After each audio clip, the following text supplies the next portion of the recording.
Très heureuse de vous présenter à nouveau ce midi la chronique Questions animales. Au début du mois, on a parlé de socialiser nos jeunes animaux. Aujourd'hui, on va parler de virus, de vaccins avec la docteure Martine Baillarger, vétérinaire à la clinique vétérinaire Saint-Hyacinthe.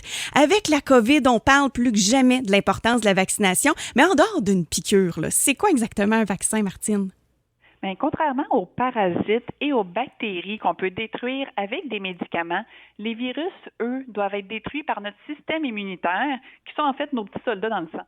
Le vaccin, lui, c'est un peu comme un cours qu'on va donner à nos petits soldats pour qu'ils sachent d'avance comment attaquer le virus et qu'ils aient les armes, c'est-à-dire les anticorps, pour réagir plus vite si on est infecté.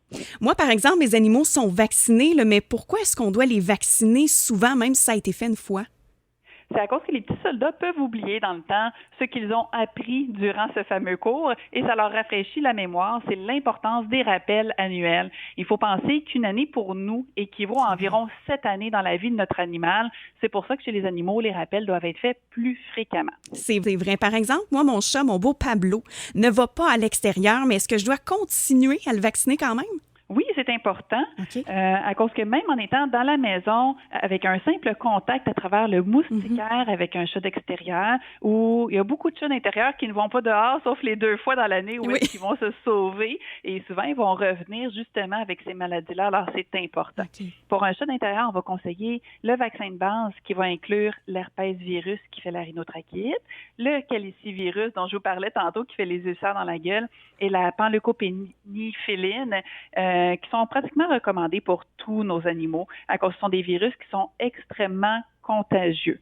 Et aussi, des fois, c'est quand on va adopter un nouvel animal, on n'y pense pas tout le temps, notre animal adulte qui est plus vacciné depuis plusieurs années, bien, des fois, il peut attraper les petits virus que notre nouveau chaton peut être porteur, puis à ce moment-là, on se ramasse avec des minous qui sont plus malades à la maison.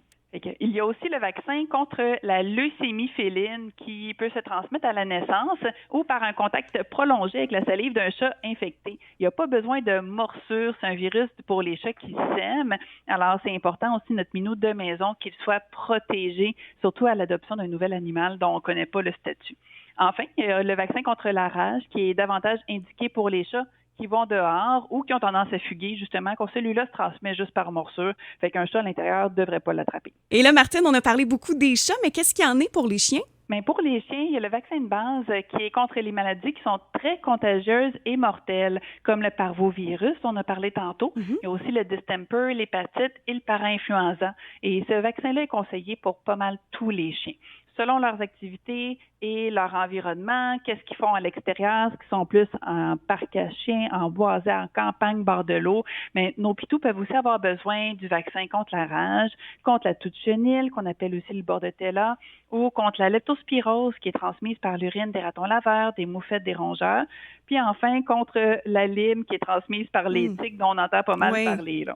Et pour démêler tout ça, savoir ce dont quoi notre animal a vraiment besoin, bien évidemment, on peut demander conseil à notre vétérinaire.